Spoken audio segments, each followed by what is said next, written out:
कुछ भी काम को शुरू करना ही सब कुछ नहीं होता, हमें उस पर निरंतर मेहनत भी करनी पड़ती है। नहीं तो शुरू किया गया वो काम खराब होने के साथ साथ हमारा समय भी खराब होता है। ऐसा ही कुछ देखने को मिला हमारे मध्य प्रदेश में। नमस्कार, स्वागत है आपका A to Z न्यूज में। मैं गुंजन आपके साथ। देश में 4 साल पहले प्रधानमंत्री नरेंद्र मोदी द्वारा शुरू किए गए स्टार्टअप इंडिया कार्यक्रम ने भले ही पूरे देश में धूम मचा रखी हो, लेकिन मध्य प्रदेश में हालात इसके ठीक विपरीत हैं।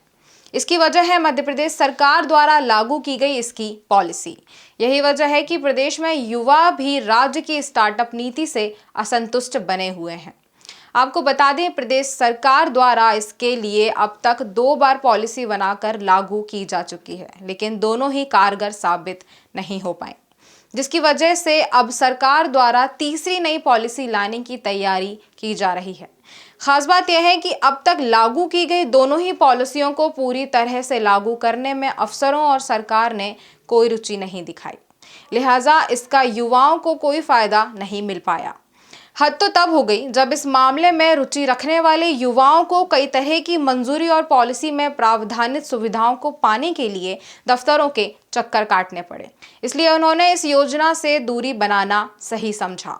इसकी वजह से युवाओं में सरकार की मंशा पर सवाल खड़े किए जाने लगे हैं। आपको पता ही होगा कि प्रदेश में वर्ष 2016 में इंक्यूबेशन एंड स्टार्टअप पॉलिसी आई थी। इसके लिए तत्कालीन शिव सरकार द्वारा 100 करोड़ का प्रारंभिक फंड का भी इंतजाम किया गया था। तब सेबी के सहमति पर Madhya Pradesh venture finance limited company भी बनाई गई थी। यही नहीं, इसके लिए तब एक बड़ी कार्यशाला का भी आयोजन किया गया था।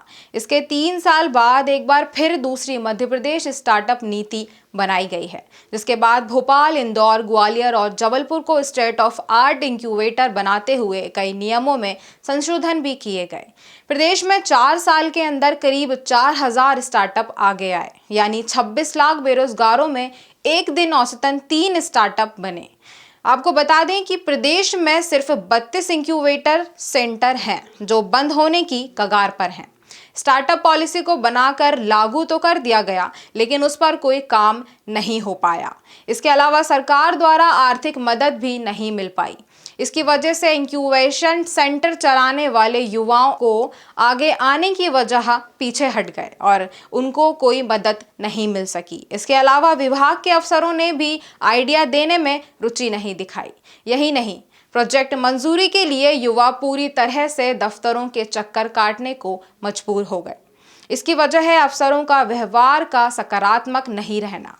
प्रदेश में इसके लिए मुख्य सचिव की अध्यक्षता में राज्य स्तरीय इनपावर कमेटी के अलावा प्रदेश स्तरीय MSME की कमेटी भी गठित की गई थी, जिसका अध्यक्ष प्रमुख सचिव को बनाया गया था। इसमें इनोवेशन इन्वेस्टर इंक्यूबेटर को सदस्य बनाने का प्रावधान था, लेकिन इन समितियों की नियमित बैठकों में आयोजित नहीं की गई।